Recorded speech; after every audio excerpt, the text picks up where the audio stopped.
Merci, Madame la Présidente. Monsieur le Premier ministre, mes chers collègues, liberté, égalité, fraternité, laïcité, telle devrait être la devise de la France. C'est le sens de la proposition de loi constitutionnelle que je viens de déposer en ce jour anniversaire de la loi de 1905, inspirée par mes illustres prédécesseurs radicaux, les mêmes qui sont au fondement de notre République. Aujourd'hui, notre principe laïque se trouve ébranlé par certaines dérives religieuses, mais aussi sectaires et communautaristes. Il était donc temps que soit présenté ce matin au Conseil des ministres le projet de loi confortant le respect des principes de la République pour s'attaquer aux symboles et étayer les murs porteurs que sont nos services publics, nos associations, l'éducation, le sport, la sécurité. Aucun sujet ne doit être tabou. Au rang des avancées, de noter le renforcement des contrôles à destination des associations cultuelles masquées en associations culturelles, l'encadrement des fonds provenant de l'étranger, l'effectivité de la neutralité des services publics, la tutelle du milieu sportif, car il était temps, monsieur le Premier ministre, temps de sortir du déni. En revanche, nous ne serons pas d'accord, vous et moi, sur l'interdiction de l'école à domicile. Si je partage votre objectif d'empêcher certaines dérives, cela passe à mon sens par une adaptation des moyens, une commission d'entrée a priori et un renfort du contrôle à domicile, qui ne doit pas incomber aux élus locaux. Le contrôle, oui, l'interdiction, non. C'est un contournement d'obstacles qui n'est pas à la hauteur des enjeux.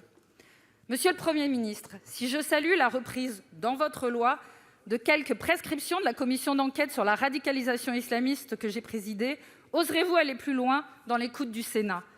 Allez-vous également tenir compte des doutes du Conseil d'État? La laïcité, c'est la liberté de croire ou de ne pas croire, sans contrainte sociale ou étatique.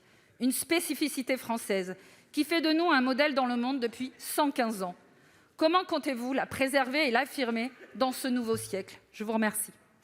Merci Madame la Présidente. Monsieur le ministre de l'Intérieur, c'est vous?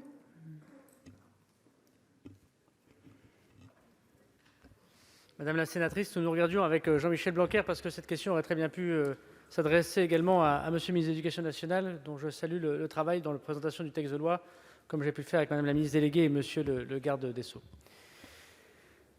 Est-ce que le Sénat apportera de façon essentielle, comme toujours, Monsieur le sénateur, mais vous avez vous-même remarqué parfois, Monsieur le président Karoutchi, que votre remarque... Oui, mais comme il a beaucoup pêché, on a tendance à penser que c'est lui souvent.